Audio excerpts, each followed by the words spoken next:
বাগুইআটিতে বাড়ি ভেঙে মৃত এক ছাত্র, তার নাম ধ্রুবজ্যোতি মণ্ডল। ঘটনাটি ঘটেছে বাগুইআটি থানা এলাকার বিধাননগর পৌর নিগম 18 নম্বর ওয়ার্ড অশ্বিনীনগরে। অচৈতন্য অবস্থায় গুরুতর জখম ছাত্রকে নিয়ে যাওয়া হয় আর.জি. কর হাসপাতালে। সেখানে ট্রমা কেয়ার সেন্টারে নিয়ে গেলেও শেষ রক্ষা হয়নি। বছর 15 আগেই তৈরি হয়েছিল এই বাড়ি। সেই বাড়ি ভেঙে বিপত্তি। প্রথমে 3 তলার ছাদ ভেঙে পড়ে দোতলায়, তারপরে দোতলার ছাদ ভেঙে পড়ে ধ্রুবজ্যোতির গায়ের ওপর। ঘরের খাট এসে সেই সময় টিভি দেখছিল ধ্রুবজ্যোতি, আর সেই সময় বাড়ি ভাঙে। আর তাতেই ধ্রুবজ্যোতি মা ও তার মেজদা খুঁজতে বেরিয়েছিলেন। ঘটনার সময় বাড়িতে একাই ছিল ধ্রুব। বাড়ির বেশ কয়েক জায়গায় ফাটল দেখা দিয়েছিল। অন্যত্র বাড়ি ভাড়া নিয়ে থাকার প্ল্যানিংও চলছিল। একটানা বৃষ্টির জেরে এই বিপত্তি। হঠাৎ করেই গাছ কেটে বাড়ির জন্য কংস ভেঙে ফেলার কাজ চলছে। বাড়ির বিভিন্ন অংশের দেওয়াল মেশিন দিয়ে কাটা হয়েছে তাকে উদ্ধার করার জন্য। ভেঙে পড়া ছাদের অংশ সরিয়ে দেবজ্যোতিকে উদ্ধার করতে প্রায় 7 ঘন্টা লেগে যায়। বাঁশের ছটা বিছিয়ে এই বাড়ির ছাদ ঢালাই করা হয়েছিল বলে অভিযোগ। বাড়িটি শুরু থেকেই দুর্বল বলে জানিয়েছেন এলাকার বাসিন্দারা। তার জেরে এই বাড়ি ভেঙেই বিপত্তি বলে প্রাথমিক অনুমান। এর আগে পুরসভা থেকে এই বাড়িতে বাস করতে বারণ করা হয়েছিল।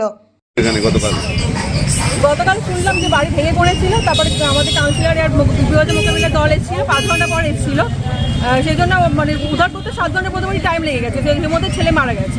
যখন উদ্ধার করা হয়েছে তখন অচৈতন্য অবস্থা ছিল, হাসপাতাল নিয়ে যেতে মৃত বলে ঘোষণা করা হয়েছে। এই বাড়িটা তো অবৈধ বাড়ি। হ্যাঁ, এবং এই বাড়িটা যে ঢালাই, সেই ঢালাই কিন্তু রডও ব্যবহার হয়। রড ব্যবহার করা হয়েছে, বাঁশ ব্যবহার করা হয়েছে, আর ইটের বদলে মানে ইট ভাঙাগুলো ব্যবহার করা হয়েছে। ইটও সম্পূর্ণ ছিল না। পৌরসভা থেকে কোনো ব্যবস্থা নিয়েছে এখনো পর্যন্ত? না, এখনো পর্যন্ত ব্যবস্থা নেই। কাউন্সিলর আছে, হয়তো কোনো ব্যবস্থা নেবে। এরপর হয়তো ভেঙে ফেলা হবে, পুরোটা ভেঙে ফেলার চেষ্টা করা হচ্ছে। এখন কতটা আতঙ্কে রয়েছে? আতঙ্ক তো রয়েছে। এখন অনেক জায়গায় এরকম বিপদের মোকাবিলা মানে বাহিনী এসে ভেঙে দেওয়ার মতন বাড়ি অনেক জায়গায় রয়েছে।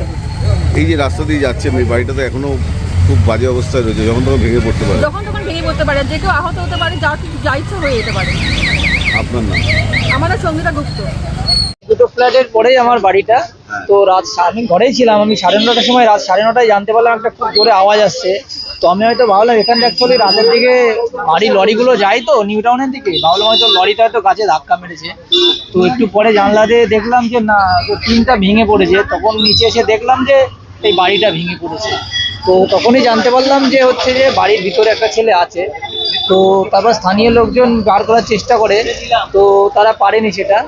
তো তারপরে দেখলাম যে কিছুক্ষণ পরে উদ্ধারকারী টিম আসে, মানে বাড়ি বাড়ি করে 3টে কমসে কম টিম আসে, তারপর পুলিশ প্রশাসন আসে। তারপরে ভোর 4:15-র দিকে ওই ছেলেটাকে উদ্ধার করে। তারপরে কি জানতে পারলেন? তারপরে আমি ঘটনাস্থলে ছিলাম না, বাড়িতেই ছিলাম। মারা গেছে? হ্যাঁ, সেটাই জানতে পেরেছি পরে যে ছেলেটা মারা গেছে। এই যে বিপজ্জনক এরকম একটা বাড়ি রয়েছে, এইটার সম্বন্ধে আমি সঠিক জানি না, কারণ আমি এলাকায় নতুন, তো আমার তো জানা নেই, কোনো আইডিয়া নেই। কোনো রডের ব্যবস্থা ছিল না? সেটার সম্বন্ধে আমি জানি না। আমি যে ঘটনাটা ঘটেছে, আমি ওখানে বাড়িতেই ছিলাম, যেটা ছিলাম দেখলাম সেটা বলতে পারলাম। বাকি আমি জানি না ঠিকঠাক। আপনার নাম? আমার নাম রাজীব মন্ডল।